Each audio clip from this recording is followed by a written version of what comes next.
ఈ 45 రోజులు ప్రతిరోజు 108 సార్లు నామస్మరణ చేసుకోండి, మంచి ఫలితాలు ఉంటాయి. తదుపరి మీన రాశి. మీన రాశి వారికి ఈ వారం చాలా అనుకూలంగా ఉంది. వృత్తి ఉద్యోగాల పరంగా చాలా బాగుందని చెప్పచ్చు. ఆరోగ్యం పట్ల కూడా చక్కగా ఉంటుంది. అయితే ఆరోగ్య విషయంలో కొన్ని జాగ్రత్తలు తీసుకోవాలి. ఎందుకంటే ఏలినాటి శని నడుస్తుంది.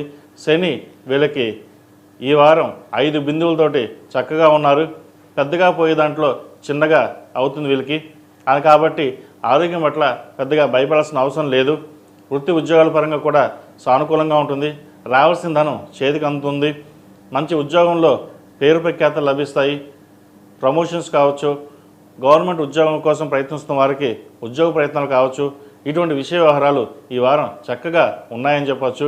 ప్రతిరోజు దైవనామస్మరణ చేయడం, అలాగే 8 శనివారాలు శనికి తైలాభిషేకం చేయడం, మంగళవారం నాడు రాహుకాలంలో దీపం పెట్టడం చాలా ముఖ్యం. ఎందుకంటే వీళ్ళకి 1000లో రాహువు, 6ఇంట కుజకేతువులు ఉన్నారు. కాబట్టి ప్రయాణాల విషయంలో జాగ్రత్తలు వహించాలి. శత్రువులు అధికంగా ఉంటారు. అయితే శత్రువులు ఎవరో మీరు తెలుసుకోగలుగుతారు. అయితే ఎంతమంది శత్రువులున్నా మిమ్మల్ని ఏమీ చేయలేరు. ఎందుకంటే మీ గురుగ్రహం అనుగ్రహం, మీకు దైవానుగ్రహం ఎక్కువగా ఉంది. మీ దైవనామస్మరణే మిమ్మల్ని కాపాడుతూ ఉంటుంది. ఏదైనా సరే మన పెద్దల ఆశీస్సులు ఎంత ముఖ్యమో దైవ అనుగ్రహం కూడా అంతే ముఖ్యం. ప్రతిరోజు ప్రతినిత్యం ఓం నమః శివాయతో దీపారాయణ చేయడం, శివనామ స్మరణ చేయడం, కుదిరితే ప్రతిరోజు ఇంట్లో రుద్రాభిషేకం చేసుకోవడం. ఒకవేళ అభిషేకం అంటే ఒక 108 సార్లు అష్టోత్తరంతో శివుడికి నీళ్లు పోసినా చాలు, పరమేశ్వర అనుగ్రహం కలుగుతుంది. ఈ 45 రోజులు ప్రతిరోజు శివనామ స్మరణ చేయండి. కుదిరితే అభిషేకం చేయండి. మంగళవారం నాడు, శుక్రవారం నాడు అమ్మవారికి కుంకుమార్చన చేయండి. తద్వారా మంచి ఫలితాలు సంప్రాప్తిస్తాయి. శత్రువులు కూడా మిత్రులుగా అయ్యే అవకాశం గోచరిస్తోంది. కోర్టు వ్యవహారాలు ఏవైతే ఉన్నాయో సానుకూలపడతాయి. అలాగే భూ క్రయ విక్రయాలకు సంబంధించిన విషయ వ్యవహారాలు ఎప్పటి నుంచో పెండింగ్లో ఏవైతే ఉన్నాయో అది ఈ వారం సమస్య పోయే అవకాశం గోచరిస్తోంది. అవి సానుకూలపడే విధంగా గోచరిస్తోంది.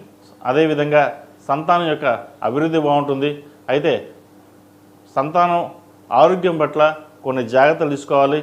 ఎడ్యుకేషన్ పరంగా కావచ్చు, ఆరోగ్యపరంగా కావచ్చు, సోషల్ మీడియాకి దూరంగా ఉంచడం చెప్పదగిన సూచన. ఇప్పుడున్న పరిస్థితుల్లో సోషల్ మీడియా చాలా దగ్గరగా ఉంది. వాటి వల్లే కమ్యూనికేషన్స్ దెబ్బతింటున్నాయి.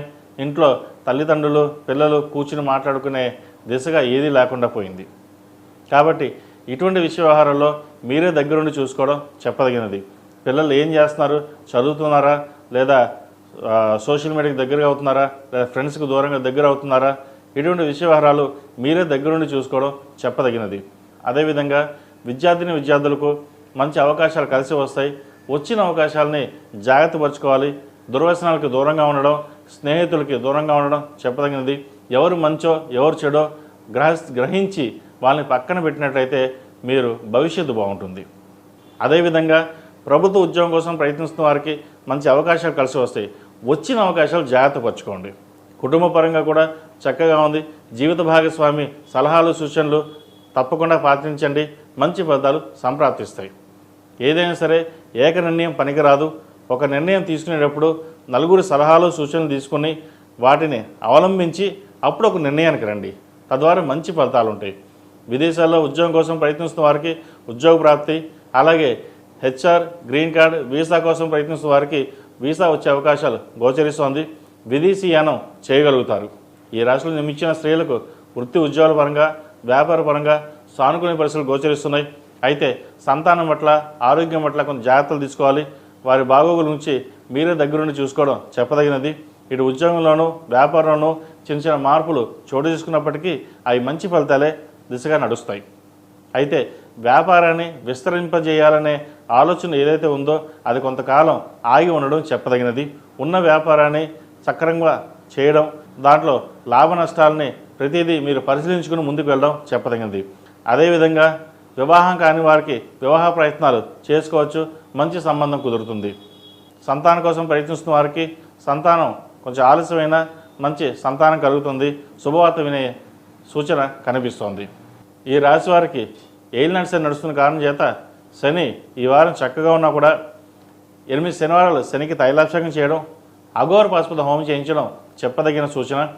రోగస్థానంలో కుజకేతువులు ఉన్నారు కాబట్టి ఆరోగ్యం ఎట్లా కొంత మెలకు అవసరం. కళ్ళకు సంబంధించి, అసిడిటీ, గ్యాస్ సంబంధించి, స్కిన్కి సంబంధించిన విషయ వ్యవహారాలు చాలా జాగ్రత్త వహించడం చెప్పదగినది. సమయానికి ఆహారం తీసుకోవడం, నిద్ర వీరికి చాలా ముఖ్యం. అదేవిధంగా ప్రతిరోజు ప్రతినిత్యం ఓం నమః శివాయతో దీపారాధన చేయడం, సాధ్యమైనంత వరకు 108 సార్లు శివనామస్మరణ చేయడం, లేదా గాయత్రి మంత్రం ఉపదేశం ఉన్న వాళ్ళు గాయత్రి మంత్రం చదవడం చాలా ముఖ్యం. అలాగే సుబ్రహ్మణ్య స్వామి అభిషేకం, సుబ్రహ్మణ్య స్వామి అష్టోత్తరం పఠించండి, మంచి ఫలితాలు సంప్రాప్తిస్తాయి. ఈ రాశిలో జన్మించిన వారికి కలిసి వచ్చే సంఖ్య 8, కలిసి వచ్చే రంగు ఎరుపు. ఏదైనా పని మీద బయటకు వెళ్ళేటప్పుడు సోమవారం కానీ శుక్రవారం అడిగిన వెళ్ళండి, మంచి ఫలితాలు సంప్రాప్తిస్తాయి. మేషం నుండి మీనం వరకు ఉన్నటువంటి రాశి ఫలితాలు నా పరిజ్ఞానం సహకరించే మేరకు ఈ వారం రాశి ఫలితాలను తెలియజేశాను. సర్వే జనా